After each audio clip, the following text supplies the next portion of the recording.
डब्यासाठी करूया मोड आलेल्या मटकीची सुकी उसळ.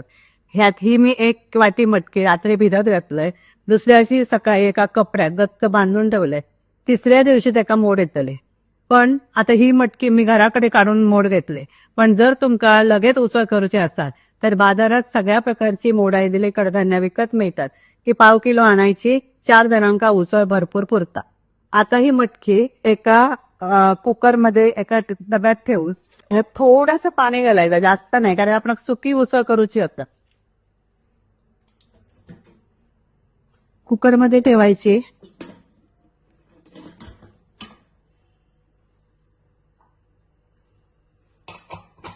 आणि 4 शिट्टी काढून घ्यायचे आणि मटकी शिजवून घ्यायची.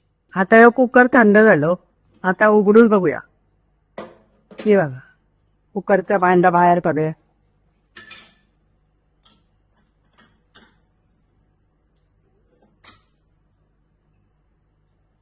ही मटकी शिजली आहेत. आता गॅसवर कढई ठेवलंय. त्याच्यात घातलंय थोडा तेल. मग घालायची 1 चमचो राई, थोडस हिंग आणि कढीपत्त्याची 5 पानं.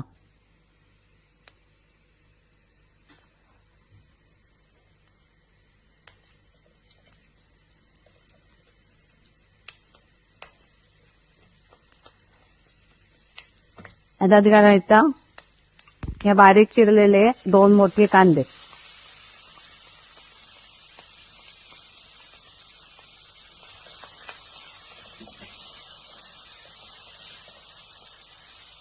मग घालायचो 1 मोठं टोमॅटो बारीक चिरून.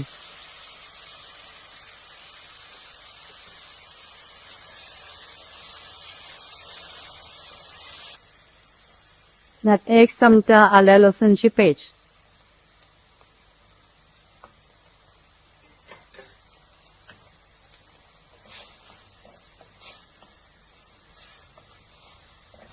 आता घालूया हळद 1 चमचो,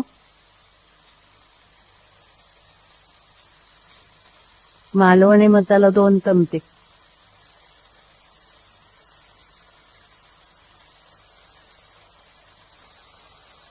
चवीनुसार मीठ, 1 चमचो गुळ. गुळ आवडच लागतात का नाही घातलं तरी चल. आणि त्याला परसायचं.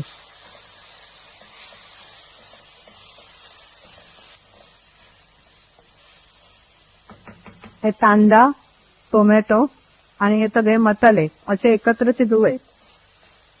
हे सगळे असे एकत्र राहिले की नंतर मग त्याच्यात मटकी घालायची. आता गॅस बारीक करायचो आणि मसाला जरा झाकून ठेवायचं. आता झाकण उघडून बघूया. हे होतात मसालो सगळं मिळून आलो.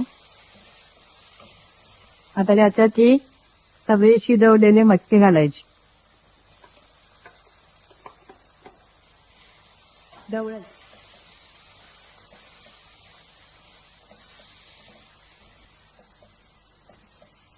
आता हे सगळं जो मसाला असतो त्या मटकीत लागू देण्यासाठी परत एकदा त्याच्यावर झाकण ठेवायचा आणि 5 मिनिटं ठेवून द्यायचं.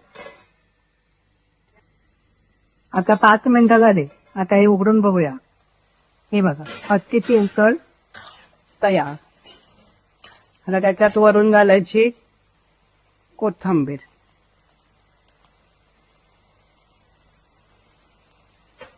तेवढ्यात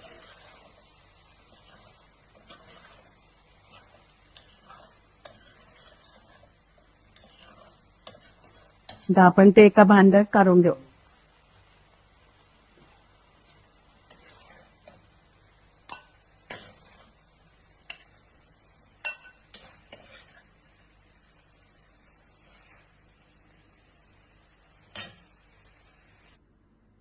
अशी ही डब्यासाठीची मटकीची सुकी झणझणीत उसळ तयार. खूपच सोपी पाककृती असा. बनवा, आवडीने खा. आवडली तर लाईक करा, शेअर करा, सबस्क्राईब करा.